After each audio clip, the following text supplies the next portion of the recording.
যখন মানুষের মৃত্যু হয় তখন কি হয়? অনেক সংখ্যক মানুষ শোক পালন করতে চলে আসেন।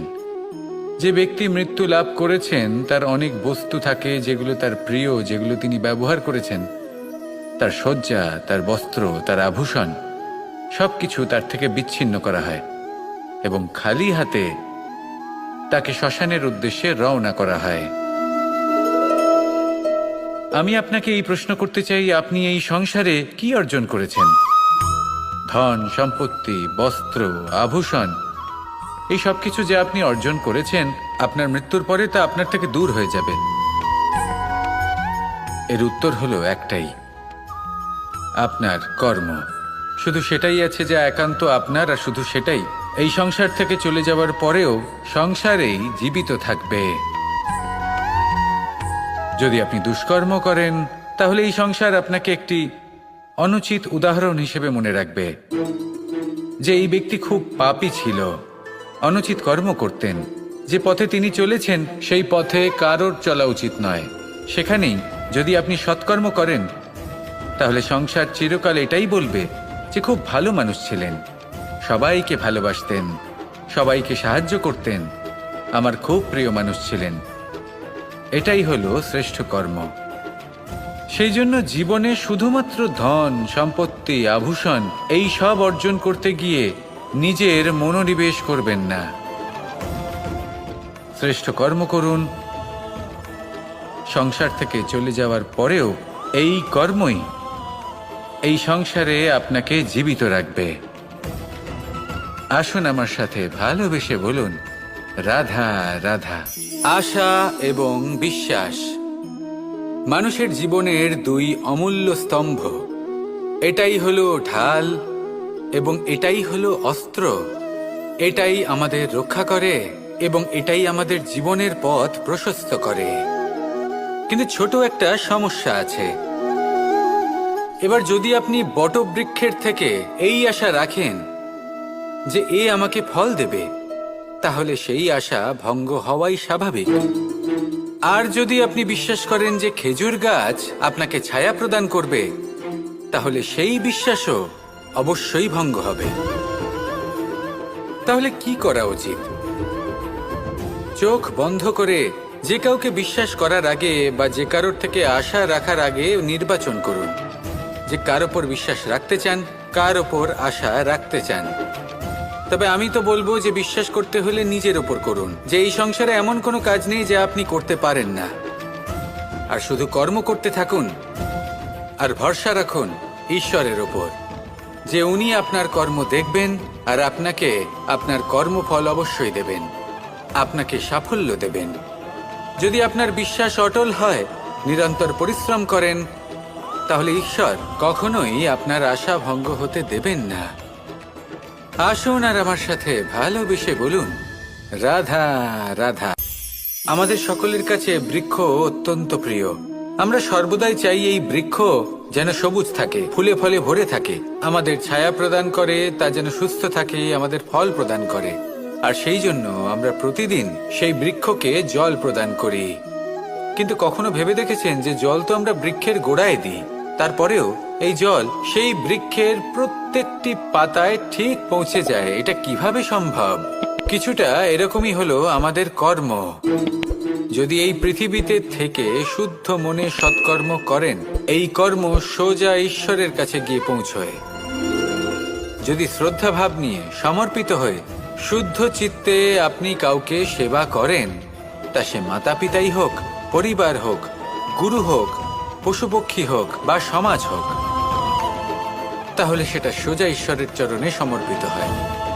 সবসময় সবসময় শুদ্ধ চিত্তে সমর্পিত হয়ে এবং মনে শ্রদ্ধা ভাব নিয়ে কর্ম করুন। ঈশ্বর নিজে থেকেই এর ফল আপনাকে প্রদান করবেন। আসুন আমার সাথে ভালোবেসে বলুন, রাধা রাধা। জীবনে সব থেকে বেশি মূল্যবান বস্তু কি? ধন, স্বর্ণ, মাণিক্য, আভূষণ? না, এই সব কিছু মিলিয়েও সময়ের এক মুহূর্তের সামনে মলিন হয়ে পড়ে। এক মুহূর্ত যা এক দরিদ্রকে রাজা করতে পারে, যা এক রাজাকেও দরিদ্র করতে পারে, একটি মুহূর্ত যা আপনার আত্মবিশ্বাসকে পর্বতের শিখরে পৌঁছে দিতে পারে, একটি মুহূর্ত যা আপনার অস্তিত্বকে গভীর সাগরে বিলীন করে দিতে পারে। একটি মুহূর্তের খেলা। সব সময় জীবনে সেই ব্যক্তিকে সম্মান করুন, শ্রদ্ধা করুন, যিনি আপনার জন্য সময় বের করে থাকেন। সব সময় সেই ব্যক্তির প্রতি নিষ্ঠাবান থাকুন, যেই ব্যক্তি খারাপ সময় আপনার পাশে দাঁড়িয়ে থাকে। এই সময় সব থেকে বেশি মূল্যবান। আসুন আমার সাথে ভালোবেসে বলুন, রাধা রাধা। পুরাণে আমরা দেখেছি যে মাতা পিতা কতটা মহান হতে পারেন, কিভাবে শ্রী গণেশ নিজের মাতা পিতাকে পরিক্রমণ করলেন এবং পরম পূজনীয় হয়ে উঠলেন। কিভাবে ভক্ত শ্রবণ নিজের অন্ধ মাতা পিতাকে তীর্থযাত্রায় নিয়ে যাবেন বলে নিজের কাঁধে ওনাদের বসালেন এবং বয়ে নিয়ে গেলেন। এরকম অনেক অমূল্য শিক্ষা আমরা লাভ করে থাকি পুরাণ থেকে। কিন্তু এসব কথা হলো পুরাণের কথা। কথা বলা যাক আমাদের জীবন নিয়ে। আমাদের এই জীবনে আমাদের মাতা পিতা কেন আমাদের কাছে এতটা অমূল্য? কেন আমরা ওনাদের এতটা ভালোবাসি? কেন আমরা ওনাদের এত সম্মান করি? আর কেনই বা ওনাদের এতটা সম্মান করা উচিত? মমতার কারণে। মায়ের মনের এক ধরনের মমতা, পিতারও এক ধরনের মমতা। এই দুইয়ের মমতা ভিন্ন, কিন্তু এনাদের দুজনের মমতার কেন্দ্রবিন্দু হলো ওনাদের সন্তান। মাতা মমতার কারণে সকালে তাড়াতাড়ি উঠে পড়েন, খাবার তৈরি করেন, এটা ভাবেন যে আমার সন্তান যেন অভুক্ত না থাকে। অন্যদিকে পিতা ইচ্ছে না থাকা সত্ত্বেও নিজের মমতাবোধের কারণে নিজের সন্তানের প্রতি কঠোর হন, তাকে জ্ঞান প্রদান করেন, শিক্ষা প্রদান করেন, কারণ উনি চান যে ওনার সন্তান যেন পরবর্তীতে উন্নতি করে, কখনো অভুক্ত না থাকে। এটাই হলো মমতা মাতা পিতার। আর এই মমতা সংসারের অন্য কোথাও আপনি পাবেন না। তাই সবসময় নিজের মাতা পিতাকে সম্মান করুন, ওনাদের ভালোবাসুন, যতটা ইচ্ছে ভালোবাসুন। আর এই ভালোবাসার সাথেই বলুন, রাধা রাধা। জীবনে যখন আমরা কোনো পরিস্থিতির সম্মুখীন হই, তখন আমাদের সামনে দুটো পথ থাকে। তাদের মধ্যে কোনো একটা নির্বাচন আমাদের করে নিতে হবে, এই মনে করে নিতে হবে। নির্বাচন এই সংসারের সবথেকে গুরুত্বপূর্ণ বিষয়। একটা নির্বাচন আপনার বর্তমান বদলে দিতে পারে, আপনার ভবিষ্যৎ বদলাতে পারে, আগামী প্রজন্মের জন্য ইতিহাস রচনা করতে পারে। একটা নির্বাচন। এবার দেখুন, যে পরিস্থিতি আপনার সামনে আছে, আপনাকে সেই পরিস্থিতির সম্মুখীন হতেই হবে, সেই কষ্ট সহ্য করতেই হবে, সেই মতোই কাজ করতে হবে। শুধু এই বিষয়টা নির্বাচন করতে হবে যে এই পরিস্থিতির সম্মুখীন হওয়ার সময় আমি কি দুর্বল হয়ে থাকব নাকি আমি শক্তিশালী হয়ে থাকব। এই নির্বাচন এই মনের মধ্যে করতে হবে। আর এই নির্বাচন হলো সবথেকে বেশি গুরুত্বপূর্ণ নির্বাচন। যদি নিজের মনকে শক্তিশালী করে তুলে সেই পরিস্থিতির সম্মুখীন হন, তাহলে কিছুই আপনাকে বাধা দিতে পারবে না। পূর্ণ নিষ্ঠার সাথে, সাহসের সাথে এই মনকে শক্তিশালী করে তুলুন, তাহলে কোনো সংকট আপনাকে না বাধা দিতে পারবে না ভাঙতে পারবে। আপনি নিজে সাফল্যের শিখরে পৌঁছতে পারবেন, আর এই মন প্রসন্ন হয়ে বলবে, রাধা রাধা। আমরা আমাদের জীবনের লক্ষ্য প্রাপ্ত করার জন্য কি না করে থাকি। আমরা ভাবনা চিন্তা করে থাকি, কত জ্ঞান অর্জন করে থাকি, তারপরে আমরা পরিকল্পনা করি আর প্রচেষ্টা করি। এবার প্রথম চেষ্টাতেই সাফল্য লাভ করব সেটা নাও হতে পারে, বরং ইতিহাস সাক্ষী যে প্রথমবার প্রচেষ্টা করে সাফল্য লাভ করার সম্ভাবনা অত্যন্ত কম। আর যে কোনো সফল ব্যক্তিকে দেখুন, আপনি বুঝবেন সেই ব্যক্তি বারবার প্রচেষ্টা করে, চেষ্টা করা থামায় না, তবেই সেই ব্যক্তি একদিন সাফল্য লাভ করেন। সেই জন্য আপনিও প্রচেষ্টা করা কখনো বন্ধ করবেন না, করতেই থাকুন। যখন আপনি প্রথমবার প্রচেষ্টা করেন তখন আপনি একা থাকেন, কিন্তু যখন আপনি দ্বিতীয়বার প্রচেষ্টা করেন তখন আপনার সাথে কিছু বিগত প্রচেষ্টার অভিজ্ঞতা থাকে। চেষ্টা করতে থাকুন, সাফল্য আপনার কাছে আসতেই চলেছে। আসুন আমার সাথে ভালোবেসে বলুন, রাধা রাধা। সুখ এবং দুঃখ এই দুই হলো আমাদের জীবনের অবশ্যম্ভাবী এবং গুরুত্বপূর্ণ অঙ্গ। আমাদের সকলের জীবনে কখনো সুখও আসে, আবার কখনো দুঃখও আসে। আমরা সবসময় ভাবি আমরা কিভাবে সুখ লাভ করব, কিভাবে আমরা দুঃখ থেকে দূরে থাকতে পারি। আর এই জীবনে যা কিছুই ঘটুক না কেন, সে সবকিছু আমরা সুখ এবং দুঃখের মাপদণ্ডে মেপে থাকি। এবার এখানে একটা ছোট্ট বিষয় আছে। এটা ভেবে দেখতে হবে যে কে আসলে সুখী ব্যক্তি। সুখী ব্যক্তি হলেন তিনি যিনি নিজের জীবনে নিজের কর্মের বিশ্লেষণ করে থাকেন, সেই বুঝে পদক্ষেপ নেন। উনি কি করতে চলেছেন সেটা উনি জানেন। আর যদি ওনার কোনো দোষ থাকে বা ভুল থাকে, তাহলে সেগুলো শুধরে নিয়ে এগিয়ে চলেন। সেই জন্য উনি সুখী হন। অন্যদিকে যে ব্যক্তি দুঃখী, তিনি কি করেন? তিনি নিজের উপর নয়, অন্যের উপর নিজের নজর রাখেন যে তিনি কি করছেন, কিভাবে কর্ম করছেন। ওনারা অন্যের নিন্দা করেন, অন্যের সাফল্য দেখে ঈর্ষা করেন, ক্রুদ্ধ হয়ে যান, ওনাদের বাধা দিতে চেষ্টা করেন। সেই জন্যই তো ওনারা দুঃখী হন। এই সংসারে এমন অনেক ব্যক্তি আছেন যারা এই কারণে দুঃখী নন যে তাদের জীবনে দুঃখ আছে। তারা এই কারণে দুঃখ পান কারণ অন্যের জীবন অনেক বেশি সুখের। দেখুন, শেষ পর্যন্ত আপনাকে নিজের কর্মের প্রতি মনোসংযোগ করতেই হবে, অন্যের প্রতি নয়। কারণ আপনার জীবনে আপনার কর্ম হলো এমন একটা জিনিস যা আপনার নিয়ন্ত্রণে আছে। নিরন্তর চেষ্টা করতে থাকুন, নিজের কর্মকে বুঝতে শিখুন, শুধরে নিন, নিজেকে শ্রেষ্ঠ করে তুলুন। তখন সাফল্য নিজে থেকে আপনার কাছে আসবে, আর এই মন প্রসন্ন হয়ে বলবে, রাধা রাধা। এই সংসারে এমন কোন আবেগ আছে যা সবসময় কটু বলে মনে হয়, কিন্তু সবার শেষে এটি সব থেকে বেশি মধুর উপলব্ধি প্রদান করে, সব থেকে বেশি মধুর অনুভূতি প্রদান করে। উত্তর পেলেন? পেলেন না? আপনাকে একটা উদাহরণ দিই। যখন মাতা সীতাকে অপহরণ করা হয়েছিল, তখন শ্রীরাম অপেক্ষা করেছিলেন 4 মাস পর্যন্ত। উনি খুঁজতে চেয়েছিলেন, কিন্তু উনি ওনার খোঁজ বন্ধ রেখেছিলেন। কল্পনা করে দেখুন ওনার কতটা যন্ত্রণা হয়েছিল। উনি শুধু অপেক্ষা করছিলেন, কারণ তখন বর্ষা ছিল। অনেক দিন পর্যন্ত সূর্যের আলো দেখা যায়নি। উনি জানতেন এরকম সময় বানর সেনার পক্ষে বনের মধ্যে পথ খোঁজা খুবই কঠিন কাজ হবে। সাগর পার করা অত্যন্ত কঠিন হয়ে দাঁড়াবে। তারা হয়তো বনের মধ্যে পথ হারিয়ে ফেলবে। উনি অপেক্ষা করলেন, আর এই অপেক্ষার ফল হিসেবে উনি কি লাভ করলেন? সাগরে সেতু নির্মাণ করলেন এবং মাতা সীতাকে সসম্মানে আবার ফিরিয়ে আনলেন। যদি শ্রীরাম অপেক্ষা না করতেন, তাহলে হয়তো এই সব কিছু কখনোই সম্ভব হতো না। এটাই হলো শক্তি ধৈর্যের। এটাই হলো আমাদের কাছে শিক্ষা। এই ধৈর্যই প্রত্যেকবার আমাদের অত্যন্ত কঠিন বলে মনে হয়।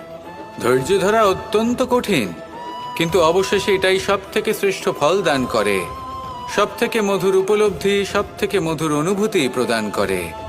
তাই ধৈর্য ধরে থাকুন, সব কিছু শুভ হবে। আর তখন এই মন প্রফুল্ল হয়ে বলবে, রাধা রাধা। এই সংসারে সব থেকে ভয়ানক এবং গভীর অন্ধকার কোনটা?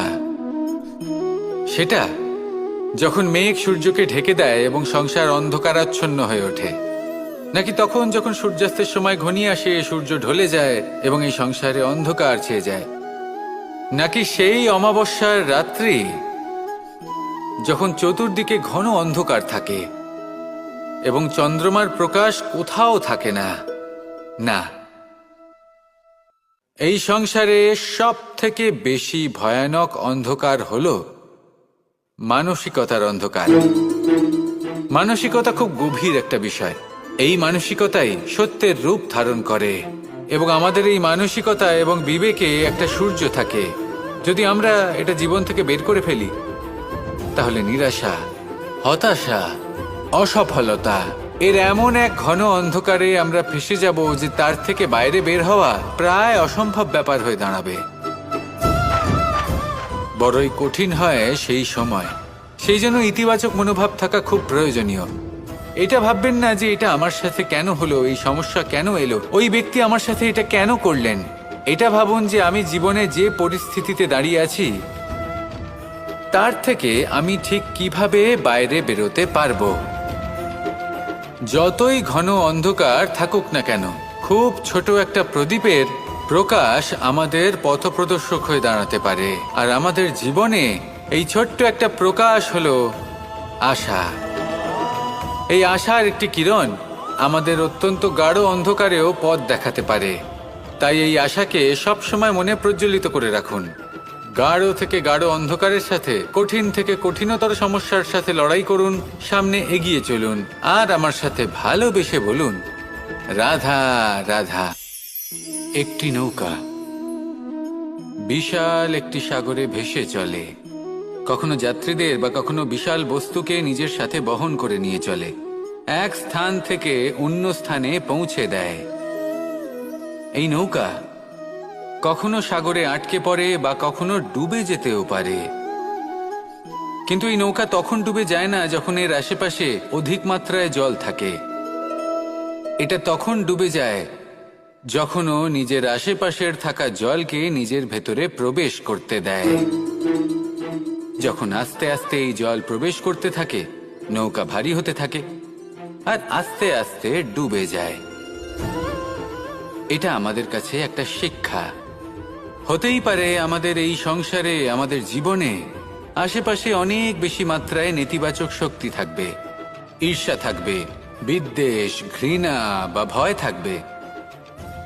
কিন্তু মনের এই নৌকা শুধু তখনই ডুববে যখন আপনি এই নেতিবাচক শক্তিকে নিজের ভেতরে প্রবেশ করতে দেবেন।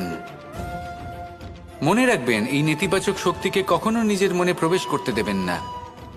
প্রবেশ করলেও তাহলে যেন সে সেখানে কোনো স্থান না পায়। শুধু এই বিষয়টা খেয়াল রাখলে আপনার মনের এই নৌকা জীবনের এই সাগরে সব সময় ভেসে থাকবে, আর এই মন প্রসন্ন হয়ে বলবে, রাধা রাধা। আপনারা সবাই একটা গাছের পাতাকে দেখুন। যতক্ষণ পর্যন্ত ও গাছের সাথে, মানে গাছের ডালের সাথে জুড়ে থাকে, সে সবুজ থাকে, বাতাসের সাথে সে নড়তে থাকে। যতক্ষণ পর্যন্ত ও সূর্য থেকে পাওয়া রশ্মির শক্তি গাছে পৌঁছে দেয়, ততক্ষণ ও ডালের সাথে যুক্ত থাকে। কিন্তু যখন সেই পাতা শুকিয়ে যায়, তখন তার কোনো গুরুত্ব থাকে না। সেই পাতা গাছের ডালে এবং বৃক্ষের কাছে বোঝা হয়ে থেকে যায়। এবং এমন এক সময় আসে যখন সেই ডালটি শুকনো সেই পাতাকে পরিত্যাগ করে। এটাই আমরা এই প্রকৃতিতে দেখি এবং এটাই হলো সত্য। আর এটাই আমাদের জীবনে খুব বড় একটা শিক্ষা। যদি আপনিও নিজের জীবনে নিজের আপনজনদের কাছে বোঝা স্বরূপ হয়ে দাঁড়ান, তাহলে তারা আপনাকে যতই ভালোবাসুক না কেন, ওনারা যদি নাও চান, তাহলেও এমন এক দিন আসবে যখন আপনার আপনজন আপনাকে পরিত্যাগ করবে। সেই জন্য সবসময় আত্মনির্ভর হয়ে ওঠার চেষ্টা করুন। নিরন্তর পরিশ্রম করতে থাকুন, কারোর উপর বোঝা হয়ে থাকবেন না, বরং তার সাথে মিলে দায়িত্ব পালন করুন। এমনটা করবেন, তাহলে আপনার সম্মানও বজায় থাকবে এবং সম্পর্কের মধ্যে আপনার মূল্যও বজায় থাকবে। আসুন আর আমার সাথে ভালোবেসে বলুন, রাধা রাধা। আমাদের মধ্যে এমন অনেক মানুষ আছেন যারা বই পড়তে পছন্দ করেন। অনেক মানুষ আছেন যারা ভিন্ন ভিন্ন রকমের কাহিনী পড়েন। এবার পড়তে পড়তে মাঝে এমন একটা অধ্যায় অবশ্যই আসে যা আমাদের হৃদয় স্পর্শ করে যায়। আমরা হৃদয় যন্ত্রণা অনুভব করি, তাও আমরা সেই কাহিনী শেষ পর্যন্ত পড়ি এবং তখন আমরা বুঝতে পারি যে সেই যন্ত্রণাময় অধ্যায়টি কেন এসেছিল, তার থেকে আমরা কি শিক্ষা পেলাম এবং আমরা অবশেষে লক্ষ্যেও পৌঁছলাম। কিন্তু যদি সেই যন্ত্রণাদায়ক অধ্যায়টিতে আপনি থেমে যান, আপনি যদি এটা ভাবেন যে আমি আর পড়তে পারবো না, তাহলে আপনি জানতেও পারবেন না যে পরবর্তীতে কি হতে চলেছে। এই মন দুঃখে ভরে উঠবে। মনে প্রশ্ন আসতেই থাকে যার উত্তর আমরা পাই না, নিজেদের লক্ষ্য বুঝতেই পারি না। এইভাবেই আমাদের জীবনেও যদি এমন কিছু হয় যা অত্যন্ত দুঃখজনক, যদি এমন কোনো কঠিন অধ্যায় আপনার জীবনে আসে, থামবেন না। তা হলো আপনার জীবনের কাহিনীর একটি যন্ত্রণাদায়ক দুঃখজনক অধ্যায় মাত্র। শেষ পর্যন্ত এই কাহিনীতে টিকে থাকুন, কর্ম করতে থাকুন। আপনি বুঝতে পেরে যাবেন যে এই কঠিন পরিস্থিতি আপনার জীবনে কেন এসেছিল। আপনি শিক্ষাও লাভ করবেন এবং লক্ষ্যও লাভ করবেন। আসুন আমার সাথে ভালোবেসে বলুন, রাধা রাধা। যখন আমরা মৌন থাকি তখন আমরা কতটা শক্তি ব্যয় করি, বিন্দুমাত্র নয়। সেখানেই যখন আমরা রুষ্ট হই তখন আমরা কতটা শক্তি ব্যয় করি। আমাদের রক্ত গরম হয়ে ওঠে, চোখ থেকে যেন অগ্নিবর্ষা হয়, আমরা চিৎকার করতে থাকি, জোরে কথা বলি, কখনো কখনো আমরা অনুচিত কর্ম করে বসি। সবকিছুই ক্রোধের বশে করি। এবার এই ক্রোধকে মৌনতায় পরিণত করতে হবে। এই কাজটা চোখে দেখা যায় না, এই কাজ সরল নয়, এই কাজ হলো অত্যন্ত কঠিন এবং এই কাজই শ্রেষ্ঠ।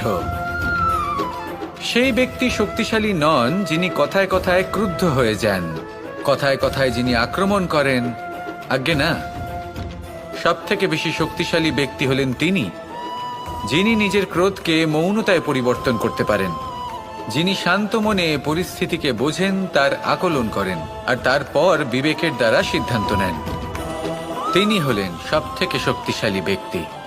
তাহলে সেই ব্যক্তি হয়ে উঠুন আর আমার সাথে ভালোবেসে বলুন, রাধা রাধা। এই শুকনো পাতাটিকে দেখুন, নিষ্প্রাণ হয়ে পড়েছে। কোনো একটা সময় এই পাতাটি একটা গাছের ডালে ছিল। সেই গাছ ওর লালন পালন করত। যখন যখন বাতাস বইত, এই পাতায় কম্পন দেখা দিত, মনকে প্রফুল্ল করে তুলত। কোনো একদিন এই পাতা গাছের ডাল থেকে ঝরে পড়ে গেল। নিঃসন্দেহে ও নিজের স্বাধীনতা পেল, কিন্তু আস্তে আস্তে শুকিয়ে গেল, নিষ্প্রাণ হয়ে গেল।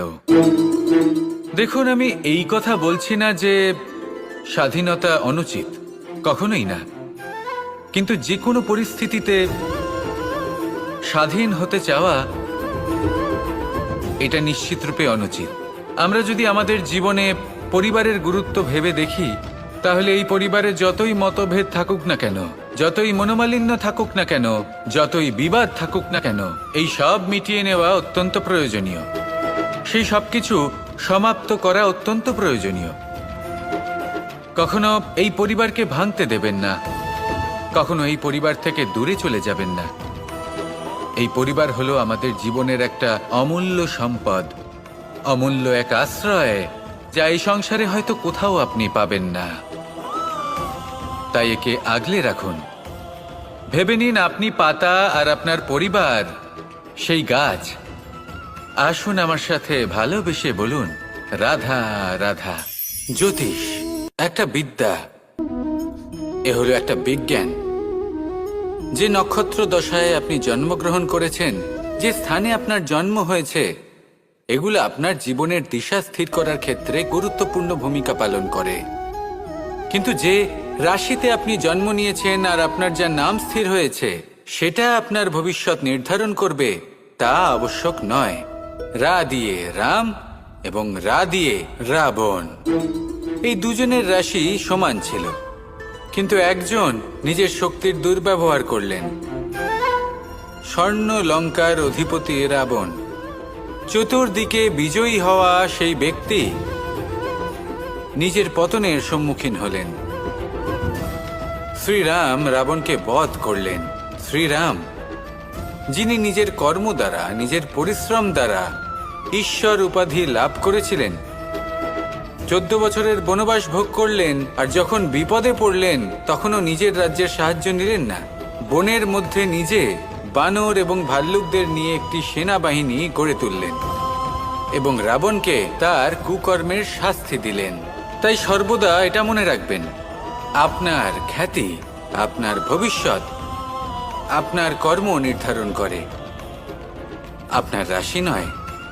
তাই সবসময় শ্রেষ্ঠ কর্ম করুন আর আমার সাথে ভালোবেসে বলুন, রাধা রাধা।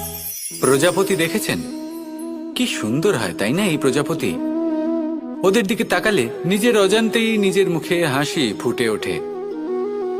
কিন্তু এই প্রজাপতি জন্ম থেকেই এমন দেখতে হয় না। জন্ম থেকে এদের কাছে ডানা থাকে না, এরা উড়তেও পারে না। যখন একটি প্রজাপতি জন্ম নেয় তখন প্রথমে ডিম অবস্থায় থাকে সে। আস্তে আস্তে সেই কবচ সে ভেঙে ফেলে, খুব পরিশ্রম করতে হয় তাকে। তারপর কীটের আকার ধারণ করে সে চলতে থাকে। অনেক কষ্ট সহ্য করতে হয়, অনেক পরিশ্রম করতে হয়। তারপর তার রূপ বদলে যায়, তারপরে তার ডানা গজায়, তারপরে সে উড়তে পারে। এই নিরন্তর পরিশ্রমই সাফল্যের মূল মন্ত্র হয়। কখনো কখনো প্রতিভাও কম পড়ে যায় যদি নিরন্তর পরিশ্রম না করা হয়, যদি সমর্পণের ভাব মনে না থাকে, দৃঢ় নিষ্ঠা না থাকে। আর কখনো কখনো সেই ব্যক্তি যার মধ্যে বিশেষ প্রতিভা থাকে না, সেই ব্যক্তি নিরন্তর পরিশ্রম করে, নিজের মনে সমর্পণের বোধ জাগিয়ে তোলে, দৃঢ় নিষ্ঠার সাথে কর্ম করে আর সাফল্য লাভ করে। সেই জন্য আপনি জীবনে যেখানেই পৌঁছে যান না কেন, নিরন্তর পরিশ্রম করতে থাকুন। তবেই আপনার ভবিষ্যৎ রঙিন প্রজাপতির মতন গগনচুম্বী হবে। তবেই এই সংসার আপনাকে দেখবে এবং নিজের অজান্তেই এই সংসার নিজের মুখে হাসি ফুটিয়ে তুলবে এবং এই সংসার আমার সাথে ভালোবেসে বলবে, রাধা রাধা। কখনো কখনো অন্ধকারের সাথে লড়াই করার জন্য আমরা প্রদীপ জ্বালাই। এতে প্রথমে সলতে রাখি, তারপর তেল ঢালি, তারপর আগুন জেলে এটা প্রজ্বলিত করি। তারপর একটা সময় আসে যখন এই প্রদীপ নিভে যায়। কারণটা কি? কারণ কি এটা যে প্রদীপের প্রকাশমান হওয়ার ক্ষমতা সমাপ্ত হয়েছে? না, এই যে আগুন আমরা দেখতে পাচ্ছি, এই আগুনের জন্য যে শক্তির প্রয়োজন হয় তা আসে এই তেল থেকে। যদি এই তেল সমাপ্ত হয়ে যায় তাহলে এই প্রকাশ তাও সমাপ্ত হয়ে যায়। আর আমাদের জীবনে এই তেল হলো আমাদের কর্ম, আর এই আগুন আর এর দ্বারা উৎপন্ন হওয়া প্রকাশ আমাদের ভাগ্য।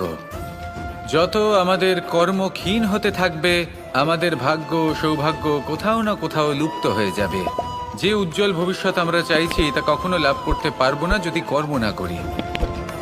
ঠিক যেমন তেল ছাড়া অগ্নি উৎপন্ন হয় না, তেমনি কর্ম ছাড়া সৌভাগ্য হয় না। আর যেমন কর্ম তেমন ভাগ্য। তাই সবসময় কর্ম করতে থাকুন, কর্ম করা থামাবেন না। আর আমার সাথে ভালোবেসে বলুন, রাধা রাধা। মুক্তোর এই মালা দেখতে কত সুন্দর হয়, তাই না?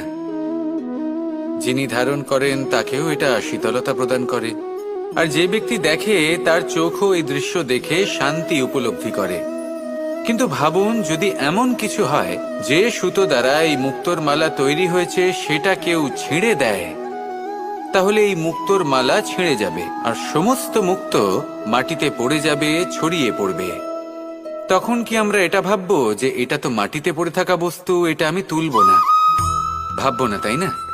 আমরা নিচু হয়ে একটা মুক্তো কুড়িয়ে নিই এবং আবার এদের সুতোর মধ্যে প্রবেশ করাই।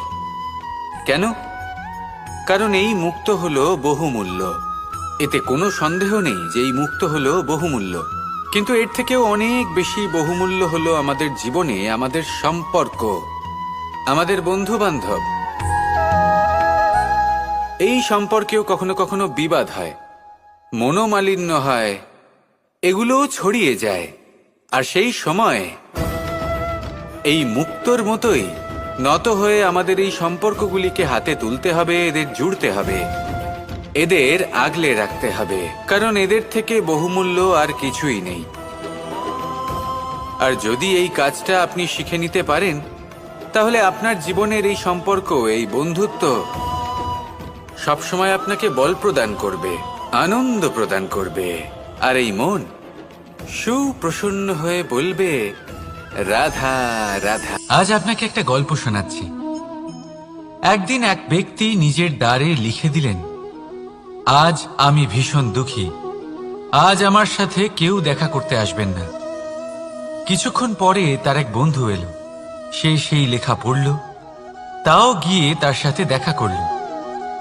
সে বলল, আমি লেখাপড়া জানি না, কিন্তু আমার বন্ধুর মনের এই বেদনা, এটা আমাকে সবসময় ডাক দেয়। এরাই হলো আসল বন্ধু।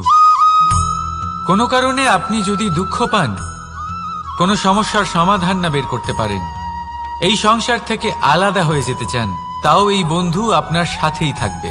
সমস্যার সমাধান না দিতে পারলেও আপনার সম্বল হয়ে অবশ্যই থাকবে।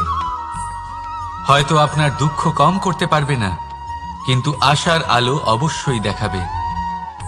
যখন আপনি সংসারের থেকে আলাদা হয়ে যান, তখনও আপনার সাথে যুক্ত থাকে আপনার এই বন্ধু, আসল বন্ধু। এবারে আমরা মানুষেরা বড়ই বিচিত্র। তারা সব সময় যে কোনো জিনিসের মাহাত্ম্য দুবার বুঝতে পারে। এক, তা পাওয়ার আগে। দুই, তা হারাবার পরে। এবারে ঠিক এরকমই আমাদের বন্ধুরাও হয়।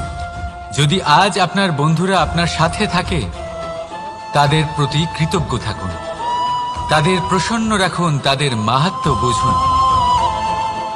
কারণ একবার আপনি এদের হারালে, অনুতাপ করলেও আর এদের ফেরত পাবেন না। তাই ভালোবাসুন, বন্ধুত্ব বজায় রাখুন, আর আমার সাথে প্রসন্ন হয়ে বলুন, রাধা রাধা।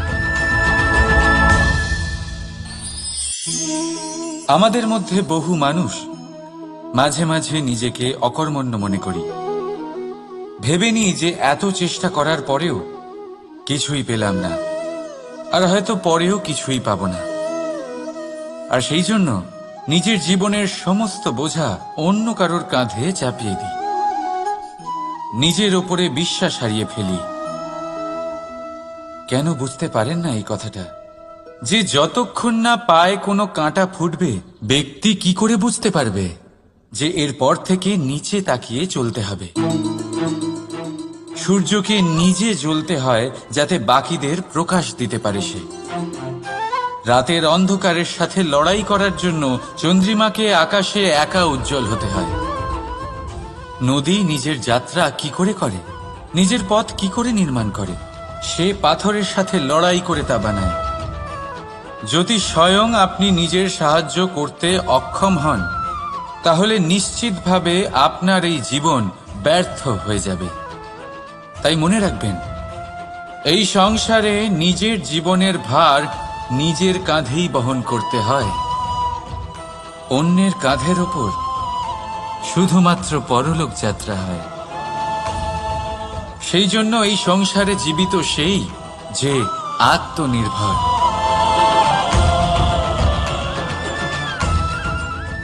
রাধা রাধা।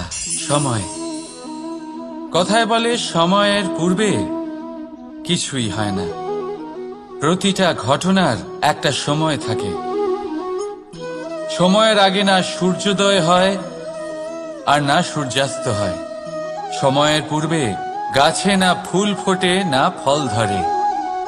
কিন্তু একটা কথা ভেবে দেখুন, যদি বর্ষা আসার আগে কৃষক ভূমিকে না প্রস্তুত করে, বীজ রোপণ না করে, তাহলে কি ফসল ফলবে? যদি কোনো যোদ্ধা যুদ্ধের পূর্বে নিজের অস্ত্রে ধার না দেয়, তাহলে সে যুদ্ধ কি করে লড়বে?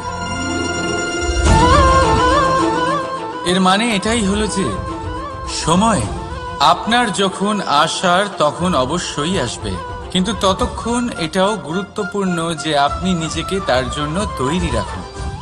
কারণ এই সুযোগ, এই কথাটা শুনতে যত ছোট, এটা আসেও ততটা কম সময়ের জন্য, তারপর চলেও যায়।